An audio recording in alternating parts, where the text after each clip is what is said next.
অবশেষে অ্যাকশন মুডে পুলিশ এবং পুলিশ সুপার কুমার সানিরাজের নেতৃত্বে বিশাল একটা বাহিনী তারা এসে পৌঁছেছেন বড়ুয়া মোড়। যে বড়ুয়া মোড় দীর্ঘক্ষণ ধরে অবরোধ হয়ে একেবারে তাণ্ডব চালানো হচ্ছিল, সেই জায়গায় কিন্তু অবশেষে পুলিশ র্যাফের ফোর্স তারা আসেন এবং হাতে টিয়ার সেল নিয়ে, এবং এখানে দেখতে পাচ্ছ টিয়ার সেল, সেই টিয়ার সেল এখানে প্রস্তুত করা হচ্ছে, কারণ একটা দূরের দিকে যে জমায়েত রয়েছে সেই জমায়েতকে ছত্রভঙ্গ করার জন্য।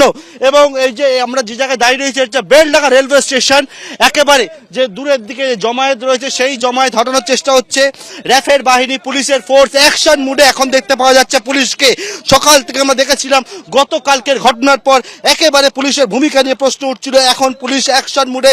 যে বড়ুয়া মোড়, সেই বড়ুয়া মোড়ে অবরোধ তুলে দেয় পুলিশ লাঠি চার্জ করে এবং কয়েকজনকে আটক করা হয়েছে। এবং এই মুহূর্তে রেলওয়ে ট্র্যাক, যেখানে ট্রেন চলাচল সম্পূর্ণ বন্ধ রয়েছে, সেই রেলওয়ে ট্র্যাকে টিয়ার সেল নিয়ে লাঠিধারী পুলিশ কর্মীরা র্যাফের ফোর্স এবং একেবারে তাদের যে গার্ড, সেই গার্ড দিয়ে তারা এই মুহূর্তে রেলওয়ে ট্র্যাক ধরে এগিয়ে যাচ্ছে।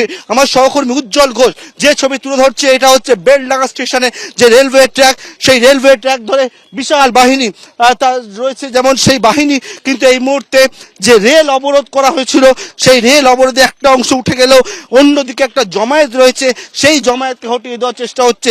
দেখতে পাচ্ছ মুর্শিদাবাদের পুলিশ সুপারের নেতৃত্বে সেই বাহিনী রাস্তায় নেমেছে অবশেষে, এবং নেমে এখন কিন্তু পরিস্থিতিকে স্বাভাবিক করার চেষ্টা করছে।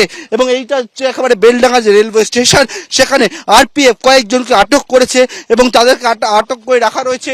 এবং যে জায়গায় আমরা রয়েছে এই মুহূর্তে, এটা হচ্ছে বেলডাঙ্গা স্টেশন থেকে সামনে দূরের দিকে একটা জমায়েত দেখতে পাওয়া যাচ্ছে।